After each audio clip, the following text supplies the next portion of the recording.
that's not surprising. I mean, really? Of course. How many people meet their prospective mates in university or college? Colleges and universities have lost 1.5 million students over the past 5 years, and men make up 71% of that decline. Why can't men find women to date? That's not your problem. Your problem is why you can't find the woman you want. If male enrollment falls below a certain percentage, and it looks like it's something like 40%, then the females start not going too.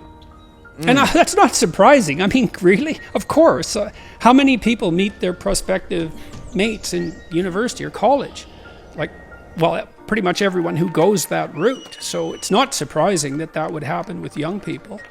And the fact that male enrollment is declining is, well, it's a shocking indictment of the education system in general. And the failure of boys all the way through the education system is the same thing, the increasing failure of boys. So, part of it, I thought that part of it might be that, well, if a girl plays boys' games, she's admired by the girls and the boys. But if a boy plays girl games, well, he's not necessarily admired by the girls or the boys, right? Now, I don't mean that boys shouldn't play with girls or something stupid like that. Yeah. That isn't what I mean. I'm trying to figure out this enrollment issue and what's going on. And obviously, girls, for whatever reason, are being encouraged to value their education in a way that boys aren't, And that's partly marketing and messaging as well, because girls are taught fairly consistently now that they should be their best self, and the world needs more female power and so on and so forth. And that's probably true. So let's say you are having trouble finding a mate, and you think, well, I'm reasonably symmetrical, I'm in decent physical condition, I'm young, I have a decent salary. But still, if someone came to me and told me that, the first thing I would do is listen to them for 10 sessions, just to find out what they're thinking and to find out what the problem actually is, because they think they know what the problem is. It's these picky women, and that could be the problem. For them it might be. Maybe there's a demographic issue or community issue that I don't understand. So I wouldn't assume that I knew what the problem was. Women are more picky in their mate choices than men, especially sexually. That's the case in every culture. And it's not surprising, because women have more at stake sexually than men do, per episode, because men don't get pregnant, obviously. And so that female pickiness that's the case. That's definitely true. Whether it's worse now or not, I doubt if it is. I would say to young men who are irritated at women is, if you're irritated at women, as a class of creature, there's something wrong with you, because they're right. You're wrong. They're right to not pick you. If they're not picking you, it's because they're right. Wow. Now, that might I know that's a terrible thing to say, and I know perfectly well, it wasn't like I was particularly successful with girls when I was young. So I know what that rejection is like. I know what that fear is like. I don't know it as well as some men know it, because I wasn't rejected outright. But what you have to understand is that, what do you expect from women? If you got pregnant because you had sex, you'd be pretty damn choosy too. So, clue in a bit. And then, well, don't they find you attractive? Well, maybe you're not. Have you paid attention to how you dress? Do you have a plan? Are you as educated as you could be? Are you a liar? Are you a rabid pornography user? Because maybe that's undermining your motivation to seek out a woman and grow yourself up. It's like, if you're rejected constantly and you're out there really trying, because that's another thing to ask yourself is, well, how many women have you actually asked out? And are you so sure that you're not picking women who will certainly reject you because you're trying to bat out of your league? Because you might be. So, and I'm speaking about this as a clinician too, because I had plenty of men in my practice who were, radically unsuccessful with women. I had one man in particular.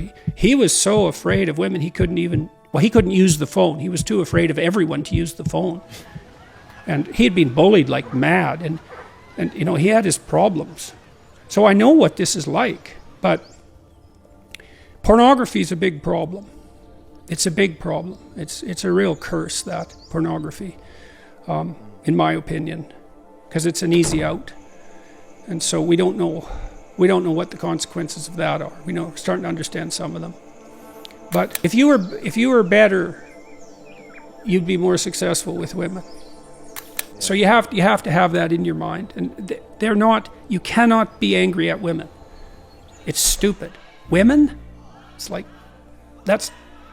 women being angry at men. It's a sign of psychological trouble, that. You have to particularize your problem. Why can't men find women to date? That's not your problem. Your problem is why you can't find the woman you want. Yeah. And you have to assume that's your problem, because otherwise you have to assume that it's the women's problem. And really? They're all wrong and you're right. Really?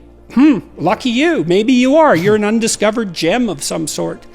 Probably not. Be a little stronger, dress a little better, speak a little more clearly, aim a little higher, and practice that, and that'll work. Now, I know that that's more difficult for some people than others, because some people bear incredibly difficult developmental burdens, and I'm not saying that this is easy, but I'm saying that it's a useful reaction. What else are you going to do? What else are you going to do? Complain about women? I've seen that in men. I went out with a group of men who were having trouble with their wives, and they'd gone off to this couples retreat, and it was mostly rubbish, although they were trying a bit to get their lives together. And I spent a whole day with them. There were 3 of them, and one of them was a guy that I'd known for quite a while, and every single word he said was a lie. And all these 3 did the whole day was complain about their wives. And I thought, what the hell's wrong with you guys? You picked them. They're these women you picked, and maybe they have their flaws, but they're your wives. And that's how you talk about them? And you think they're the problem? You're so dumb that you don't even know that you shouldn't badmouth your wife. Just because she's your wife. When Tammy and I got married, we had a discussion about that. It's she has her flaws and I have my flaws, but I'm her husband and she's my wife, and there's a certain respect that goes along with that category, if you have any sense. And so that's an extension of the same thing.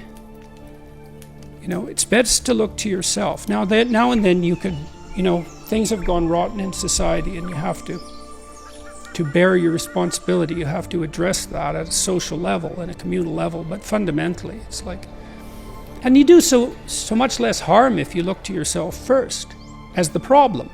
But then believe me, you're plenty of problem for you. You're all the problem you need for you. That's for sure. What would you say are things that need to be focusing in on when it's trying to select a woman for a long-term marriage partner? Well, you want someone honest. That's really, really important. Someone who will do her best to tell the truth. And my wife swore she'd do that before we got married, and she has. Probably better than I have.